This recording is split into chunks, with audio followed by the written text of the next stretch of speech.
Good evening students. आज हम लोग करंट इलेक्ट्रिसिटी का कुछ ऑब्जेक्टिव क्वेश्चंस सॉल्व करेंगे। ये क्वेश्चन जैक बोर्ड से रिलेटेड है, ठीक है। जैक बोर्ड में इस तरह का सवाल पूछा जाता है। हम लोग जानते हैं कि जैक बोर्ड में दो तरह के प्रश्न आते हैं, एक ऑब्जेक्टिव होता है, दूसरा सब्जेक्टिव होता है, ठीक है। दोनों का वेटेज इक्वल होता है। तो आइए हम लोग क्वेश्चन नंबर 1 देखते हैं। A charge particle has drift velocity, उसका जो VD है दिया हुआ है। VD कितना दिया है? 8.4 10 का पावर -4 मीटर पर सेकेंड। और इलेक्ट्रिक फील्ड भी दिया है। इलेक्ट्रिक फील्ड कितना है? 2.1 इंटू 10 पावर -10 वोल्ट पर मीटर, ठीक है। वोल्ट पर मीटर यहाँ क्वेश्चन में नहीं दिया हुआ है, थोड़ा मिसप्रिंट है। अब हम लोग निकालते हैं इसका मोबिलिटी। मोबिलिटी का फॉर्मूला होता है drift velocity by electric field. Mobility बराबर drift velocity by electric field. इसको सॉल्व करेंगे। 8.4 10 का पावर -4 डिवाइडेड बाय 2.1 10 का पावर -10, ये 4 बार में कट जाएगा। 4 इंटू 10 पावर 6, ठीक है। तो 4 इंटू 10 पावर 6, देखो कहाँ है 4 इंटू 10 पावर 6, ये 4 इंटू 10 पावर 6, यहाँ 6 नीचे है बट ये ऊपर है 10 पावर 6, ये आंसर हो जाएगा इसका, ठीक है। हम लोग आगे बढ़ते हैं। क्वेश्चन नंबर 2, ठीक है। क्वेश्चन नंबर 2 देखिए क्या है। किरचॉफ्स लूप रूल, ठीक है। Kirchhoff's loop rule, loop rule का मतलब किरचॉफ्स का सेकेंड लॉ, ठीक है। Is a direct consequence of law of conservation of, ठीक है। ये law of conservation of energy पर आधारित है, ठीक है। वेरी इंपॉर्टेंट क्वेश्चन होता है किरचॉफ्स लॉ। तो ये किस पर आधारित है? Law of conservation of energy, ठीक है। Law of conservation of energy पर ये बेस्ड है, ठीक है। नेक्स्ट क्वेश्चन है question number 3। Current carriers in electrolytes are, जो इलेक्ट्रोलाइट्स होते हैं जैसे AgNO3, ठीक है, कॉपर सल्फेट, ठीक है। तो ये कंडक्टर होते हैं। तो इसमें जो करंट कैरियर होते हैं, ठीक है, वो क्या होते हैं? फ्री आयंस होते हैं। क्या होते हैं इसमें? Free ions, positive ions, positive and negative ions. क्या होते हैं इसमें? Positive and negative ions. जैसे AgNO3 है, इसमें पॉजिटिव आयन है Ag का और नाइट्रेट का नेगेटिव आयन। कॉपर सल्फेट में कॉपर का प्लस चार्ज है और सल्फेट का माइनस चार्ज है। तो किसी भी इलेक्ट्रोलाइटिक सॉल्यूशन में, आयनिक सॉल्यूशन में पॉजिटिव आयन और नेगेटिव आयन होते हैं। इसका आंसर क्या हो जाएगा? D नंबर आंसर हो जाएगा। नेक्स्ट क्वेश्चन हम लोग आते हैं क्वेश्चन नंबर 4, ठीक है। 4, number of electrons passing a cross section of a conductor पर सेकेंड। किसी कंडक्टर से पर सेकेंड, किसी कंडक्टर से, मान लो ये कंडक्टर है, इससे पर सेकेंड कितना इलेक्ट्रॉन पास करेगा इसके क्रॉस सेक्शन से, है ना। Number of electrons passing a cross section of a conductor पर second to constitute 1 ampere current. कितना करंट लाना है? 1 एम्पियर। तो हम लोग पढ़े थे ना, करंट का फॉर्मूला क्या होता था? NE/T। फॉर्मूला क्या होता था? NE/T। यहाँ पर I कितना है? 1 एम्पियर। N हमको नहीं पता है ना, नंबर ऑफ इलेक्ट्रॉन्स पूछा है। और E का वैल्यू 1.6 10 का पावर -19। टाइम कितना? 1 सेकेंड। क्यों 1 सेकेंड? क्योंकि पर सेकेंड बोला है, तो 1 सेकेंड। यहाँ से N का वैल्यू निकालेंगे। इस तरह का कैलकुलेशन हम लोग कई बार किए हैं ना। तो इसका आंसर कितना आता है? 6.25 इंटू 10⁻18, है ना। देख लीजिए कैलकुलेशन करके, ये आंसर हो जाएगा, ठीक है, B नंबर। अब चलिए question number 5। The current flowing through a wire depends on time as I = 3t²। देखिए ये स्क्वायर यहाँ लिखा हुआ है, एक्चुअली ऊपर है ये, है ना। तो 3t² + 2t + 5 है। तो करंट बराबर कितना दिया है? 3t² + 2t + 5। The charge flowing through the cross section of the wire in time 0 to 2 second. 0 से 2 सेकंड तक कितना चार्ज फ्लो करेगा, है ना, 0 से 2 सेकंड तक। तो इसको ऐसे बनाइए, I बराबर दिया है, इसको लिखिए dq बाई डी टी। तो dq बाई डी टी बराबर हो जाएगा 3t square plus 2t plus 5, ठीक है। यहाँ से dq निकालिए, तो dq बराबर 3t square plus 2t plus 5 dt, है ना। अब इसका इंटीग्रेशन दोनों साइड कर देते हैं, है ना। हम लोग इंटीग्रेशन करते हैं इसका, दोनों साइड हम लोग लिमिट ले लेंगे, इंटीग्रेशन करेंगे, तो इससे क्या होगा, चार्ज निकल जाएगा। और यदि चार्ज दिया रहता है और करंट निकालना रहता है, वेरिएबल चार्ज है, तो हम लोग डिफ्रेंसिएशन करते हैं, dq बाई dt, है ना। सॉल्व करो, 3 यहाँ बाहर आ जाएगा। अच्छा, पहले तो इंटीग्रेशन कर लो इसका, है ना, dq का इंटीग्रेशन इधर क्या होगा हम लोग देख लेंगे इसको, 3t square plus 2t plus 5 dt, है ना। दोनों साइड इंटीग्रेशन कर दिए। हम लोग क्या करेंगे, लिमिट लेंगे। लिमिट कैसे लेंगे बताइए, टाइम जब 0 है चार्ज भी 0 होगा, है ना। और टाइम कितना हो जाएगा, 2 सेकेंड, तो चार्ज क्या होगा, यहाँ टाइम रखिए 2 सेकेंड, इधर वेरिएबल क्या है, टाइम, कोई दिक्कत इसमें, और यहाँ पर चार्ज रखना है। तो dq का इंटीग्रेशन q हो जाएगा, लिमिट भी लेंगे तो q आ जाएगा। अब इसमें हम लोग इसको सॉल्व करते चलते हैं, 3 बाहर आ जाएगा, t स्क्वायर का tq बाय 3, लिमिट कहाँ से कहाँ तक लेना है, 0 से 2 तक, कोई दिक्कत, प्लस 2t स्क्वायर बाय 2, कहाँ से कहाँ तक, 0 से 2 तक, 5 dt का t, 0 से 2 तक, इंटीग्रेशन कर रही है, ठीक है। 3 से 3 कट जाएगा, टी क्यू, तो 2 का पावर 3, 0 का पावर 3, लिमिट पुट कर दिया गया है ना, 2 2 कट जाएगा, 2 का स्क्वायर माइनस 0 का स्क्वायर प्लस 5, 2 माइनस 0 कितना आएगा, यहाँ 8 हो गया, यहाँ 4 हो गया, 8 4 12, 12 और 10 22 हो जाएगा। कितना हो जाएगा इसका, 22 कूलम, 22 कूलम, ये ठीक है। आंसर भी यहाँ दिया हुआ है। तो इसको हम लोग इंटीग्रेशन से बना रहे हैं, ठीक है। जब करंट दिया रहता है, चार्ज निकालना है, तो इंटीग्रेशन से बनाएंगे, और जब चार्ज दिया रहता है और करंट निकालना है तो डिफरेंशिएशन से बनाते हैं। इस तरह का क्वेश्चन हम लोग क्लास में कर चुके हैं, इसको नोट कीजिए।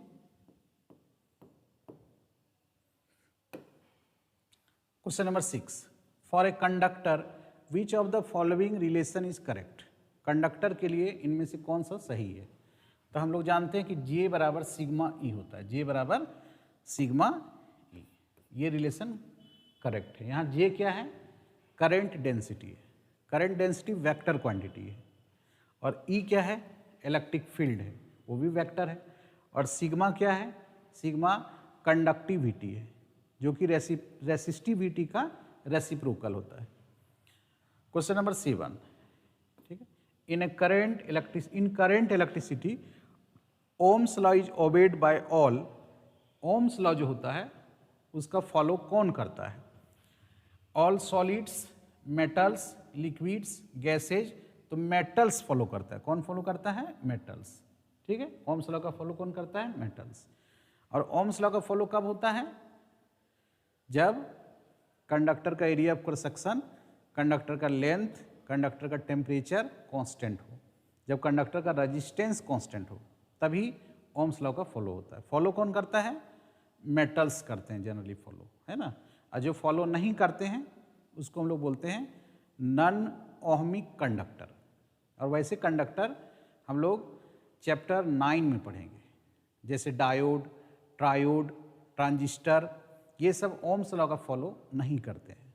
जो ओम्स लॉ का फॉलो नहीं करते हैं उसमें V और I का ग्राफ स्ट्रेट लाइन नहीं होगा, और यदि ओम्स लॉ का फॉलो करता है तो V और I का ग्राफ स्ट्रेट लाइन होता है, ठीक है। कोई समस्या यहाँ पर। क्वेश्चन नंबर 8, ठीक है, क्वेश्चन नंबर 8। तो क्वेश्चन नंबर 8 थोड़ा सा यहाँ पे दिक्कत है, कुछ कट गया इसमें। क्वेश्चन नंबर 9 देखिए, है ना। 9 में क्या है, Wheatstone bridge is use to measure. Wheatstone bridge इस चैप्टर में पढ़ना होता है। व्हीटस्टोन ब्रिज जो है क्या चीज़ को मेजर करने के लिए प्रयोग किया जाता है? तो इससे रजिस्टेंस को मेजर करते हैं, दोनों तरह का रजिस्टेंस। ये यहाँ क्या लिखा हुआ, high resistance, low resistance, both high and low resistance, potential difference, है ना। तो इसमें हम लोग व्हीटस्टोन ब्रिज की सहायता से लो रेजिस्टेंस को मेजर करते हैं, जैसे 10 ओम, 20 ओम, 50 ओम, है ना। इस तरह के रेजिस्टेंस को हम लोग मेजर करते हैं, किसके सहायता से? व्हीटस्टोन ब्रिज की सहायता से, है ना। किसको मेजर करते हैं? लो रेजिस्टेंस को, ठीक है। अब आते हैं हम लोग अगला question, question number 10। Pure water is a bad conductor of electricity, ठीक है। बैड कंडक्टर होता है प्योर वाटर, क्या होता है? Bad conductor. प्योर वाटर का मतलब है H2O, ठीक है। क्या मतलब है इसका? H2O। इसमें ना तो फ्री इलेक्ट्रॉन्स होते हैं, ना तो फ्री आयंस होते हैं, इसीलिए बैड कंडक्टर है, ठीक है। लेकिन यदि प्योर वाटर ना लिया जाए, ठीक है, हम लोग जो पानी पीते हैं ड्रिंकिंग वाटर, उसको लिया जाए तो वो कंडक्टर होगा इलेक्ट्रिसिटी का, क्योंकि उसमें कुछ आयंस घुले होते हैं, ठीक है। तो आयंस की वजह से पानी कंडक्टिंग बिहेवियर शो करेगा, ठीक है। लेकिन जो प्योर वाटर है वो क्या होगा? जैसे डिस्टिल वाटर, वो कुचालक होगा, ठीक है। 11 number, what is the order of drift velocity of electrons? Drift velocity जो होता है बहुत ही छोटा होता है। हम लोग इसका क्वेश्चन बनाते हैं ड्रिफ्ट वेलोसिटी का, एनसीईआरटी का जो लास्ट क्वेश्चन है ड्रिफ्ट वेलोसिटी का है, तो उसमें जो आंसर आता है ड्रिफ्ट वेलोसिटी का 10 का पावर -4, 10 का पावर -5, तो उसका ऑर्डर पूछा है क्या होगा, है ना। तो इसमें से ऑर्डर देखना है, तो देखो यहाँ 10 का पावर 4 नहीं दिया है, -4, 10 का पावर यदि -4 दिया रहता तो वही आंसर हो जाता है, ठीक है। नहीं तो 10 का पावर -5 हो जाएगा यहाँ, ठीक है। 10 का पावर -5, 10 का पावर -4, 10 का पावर -5 के बीच में होता है, ठीक है। तो 10 का पावर -5 यहाँ दिया है।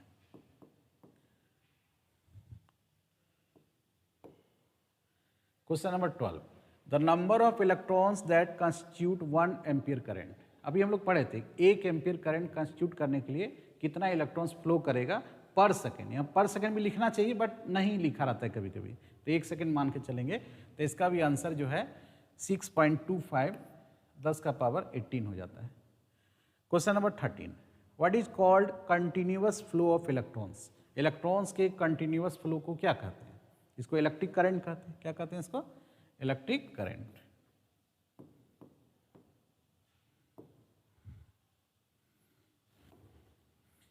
Fourteen number, which instrument is use to measure electric current? Electric current को मापने के लिए किसका प्रयोग करते हैं, ठीक है। तो इलेक्ट्रिक करंट को मापने के लिए हम लोग गैल्वेनोमीटर का प्रयोग करते हैं। गैल्वेनोमीटर से ही आमीटर बन जाता है, और ये सब चैप्टर 4 में हम लोग पढ़ते हैं, ठीक है। तो इलेक्ट्रिक करंट को मेजर करने के लिए यहाँ जो 4 ऑप्शन दिया है इसमें आमीटर होगा, है ना। क्या होगा? आमीटर। गैल्वेनोमीटर से स्मॉल वैल्यू के करंट को मापते हैं, और यदि लार्ज वैल्यू के करंट को मापना है तो आमीटर का हेल्प हम लोग लेते हैं। 15, electric current is a scalar और वेक्टर। इलेक्ट्रिक करंट कैसा क्वांटिटी है? इलेक्ट्रिक करंट स्केलर क्वांटिटी है ना। इसके पास मैग्नीट्यूड भी है, डायरेक्शन भी है, फिर भी यह स्केलर है, क्योंकि ये पैरेललोग्राम्स लॉ या ट्राइंगल्स लॉ का फॉलो ये नहीं करता है।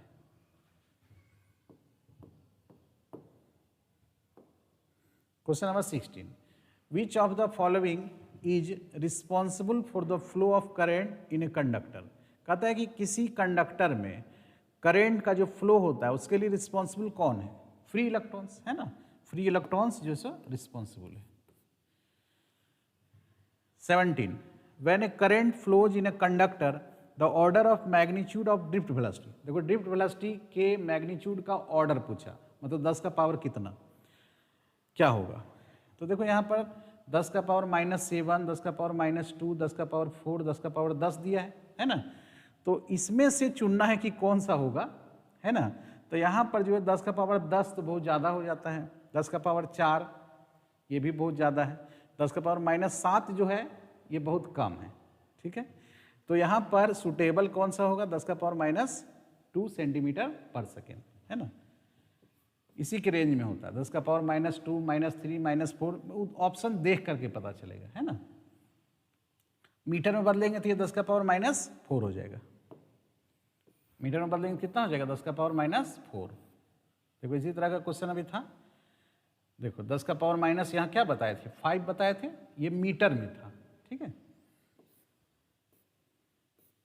और यहाँ क्या चीज़ में है सेंटीमीटर में है, ठीक है। 10 का पावर -2 हो जाएगा, क्यों हो जाएगा 10 का पावर -2, क्योंकि इसको मीटर में बदलेंगे 10 का पावर -4 मीटर पर सेकेंड आ जाएगा, ठीक है ना। कौन सा ऑप्शन हो जाएगा बी नंबर, कौन हो जाएगा बी नंबर, ठीक है। आगे बढ़ते हैं हम लोग। If a copper wire carries a current of 80 milliampere, एक कॉपर का वायर है, इसमें कितना करंट है 80 मिली एम्पियर करंट है, कॉपर के वायर में कितना करंट है 80 मिली, मिली का मतलब 10 का power -3। How many electrons flows past A given cross section of the wire in 10 minute, 10 minute में जो है ना कितना इलेक्ट्रॉन फ्लो करेगा, ठीक है, कितना इलेक्ट्रॉन। तो आई बराबर क्या होता है NE/T। तो आई का वैल्यू कितना है 80 गुना 10 का पावर -3।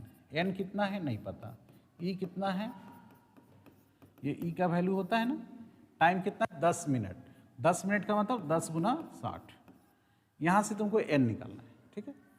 तो क्या हो जाएगा, इधर 800 हो गया और इधर 60 भी हो गया, 10 का पावर -3 हो गया, इधर इतना हो गया, ठीक है। ये 1 0 2 0 3 0 से ये कट जाएगा, ये 48 हो गया, 48 हो गया, उसको इधर डिवाइड कर देते हैं 1.6 10 का पावर -19 से, तो यहाँ से क्या निकल जाएगा n निकल जाएगा, है ना। ये पॉइंट हटाओ, 30 बार में कट गया, तो कितना आ जाएगा 30 गुना 10 का पावर 19, मतलब 3 गुना 10 का पावर 20 हो जाएगा, 3 गुना 10 का पावर 20। देखो ये 3 गुना 10 का पावर 20।